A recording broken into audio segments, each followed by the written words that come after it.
The night was thick with darkness, the kind that swallowed the world whole. A pale sliver of moon hung low in the sky, casting faint shadows on the empty highway. The asphalt stretched endlessly ahead, a black ribbon slicing through the dense forest that loomed on either side. The road felt alive, breathing, waiting. Then came the roar of an engine. A sleek, cherry-red sports car tore down the highway, its headlights carving through the void. Behind the wheel, Derek's knuckles were white against the leather grip, his jaw clenched so tight it ached. He had been driving for hours, fueled by a volatile mix of anger, alcohol, and adrenaline.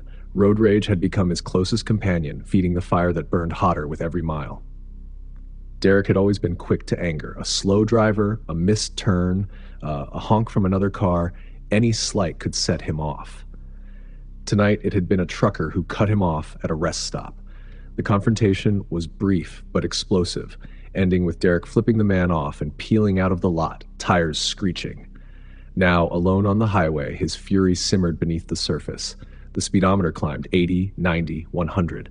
The engine screamed, but Derek didn't care about speed limits, blind curves, or the fact that he could barely see past the reach of his headlights. The rush was all that mattered, the power of the machine beneath him, the illusion of control. Then he saw it. Taillights in the distance, dull red embers against the night, growing brighter as he closed the gap. Another car gliding at a steady pace, its dark silhouette barely visible.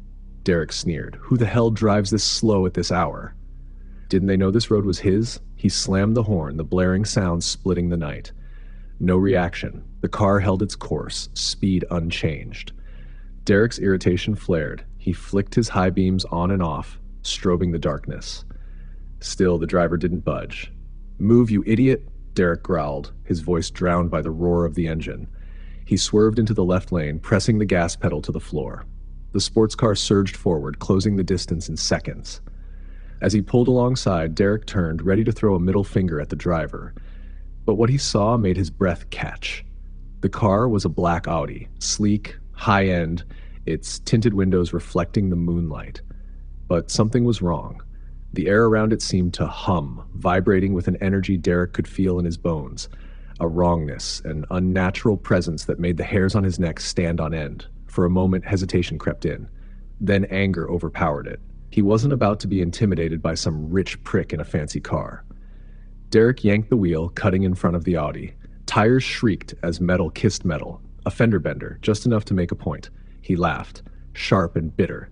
That's what you get. Then the Audi's headlights flared, a blinding white that swallowed the road. Swallowed him.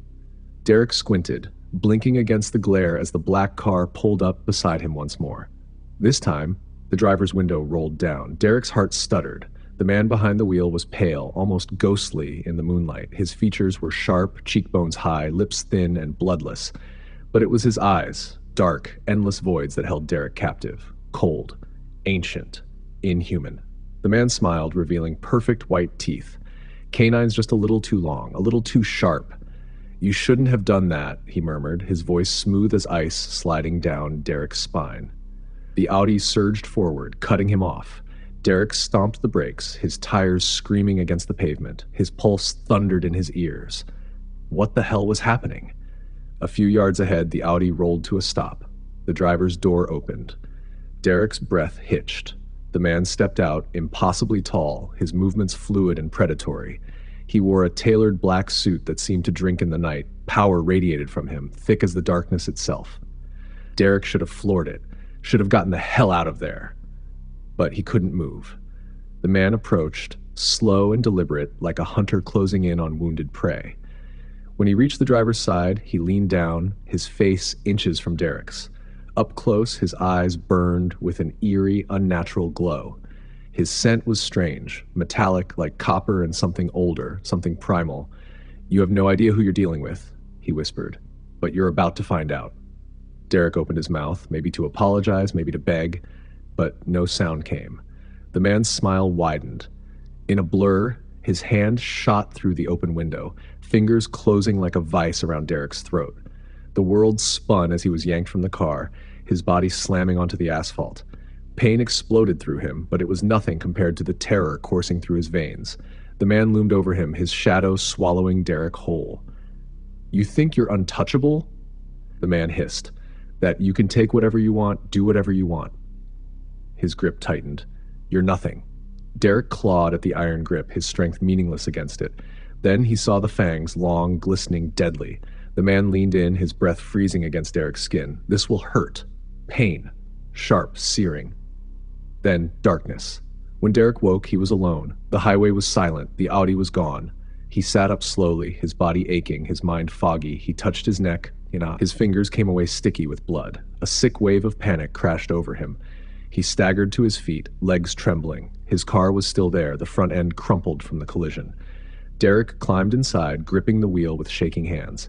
He turned the key. The engine sputtered, then roared to life. He drove. Fast. Too fast. His eyes flicked to the rearview mirror every few seconds, expecting, what? That black Audi? That man? But something was wrong. His skin was cold. His senses sharp. Too sharp. The night looked different, clearer, too vivid. And then there was the thirst, a gnawing, unbearable hunger. By the time he reached the next town, it was all he could think about. It consumed him, burned inside him.